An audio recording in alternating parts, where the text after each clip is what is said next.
Leadership Portfolio, Advanced Entertainment Law, Amber Perez, Full Sail University. Steve Gordon. The guest speaker for this podcast was Steve Gordon, the author of 2 books about entertainment business.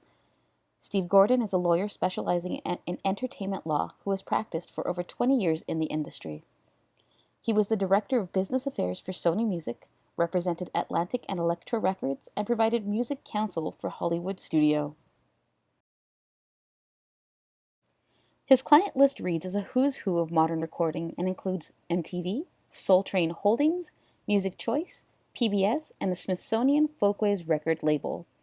Steve is the author of 2 books. His most recent, The 11 Contracts That Every Artist, Songwriter, and Producer Should Know, was published in early spring of 2017. The podcast. The entertainment podcast I chose to review is from the Fordham Intellectual Property, Media, and Entertainment Law Journal, found on iTunes. The Fordham Intellectual Property, Media, and Entertainment Law Journal is a podcast that speaks on topics that concern entertainment and media. This includes topics like copyright, trademark, and patent law. 3 takeaways. What was discussed during this podcast were albums, playlists, and mixtapes, and the very differences that can change the course of a contract.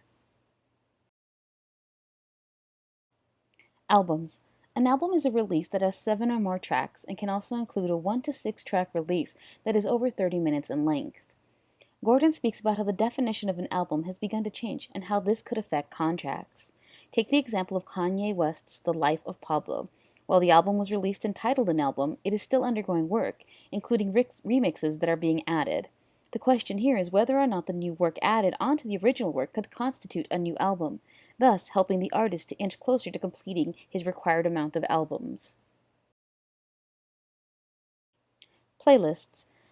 Playlists are a relatively new way of delivering audio to the masses, which was first used by Drake in 2017 with his release of More Life, which featured 22 songs.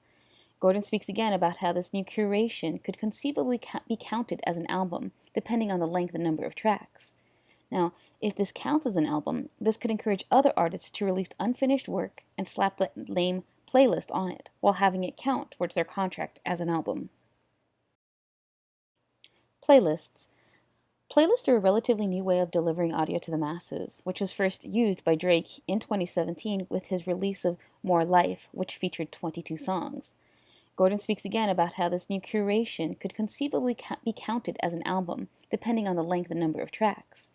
Now, if this counts as an album, this could encourage other artists to release unfinished work and slap the lame playlist on it, while having it count towards their contract as an album.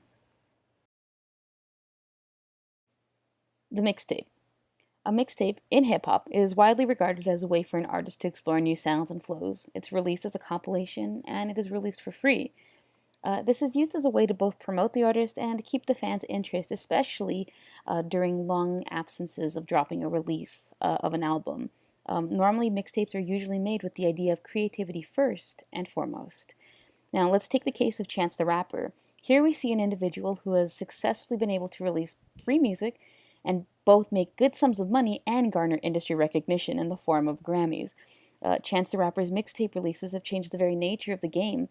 He's been able to make huge strides in music, all while being free of distribution issues, major label interferences, and any type of contract issues. 7 Gods Entertainment, Future Business Dealings. In order to implement this into the future business dealings of 7 Gods Entertainment, the business would do well to list on the contract any type of playlist, album, or mixtape that may be released by its artists in a way that is beneficial to both parties.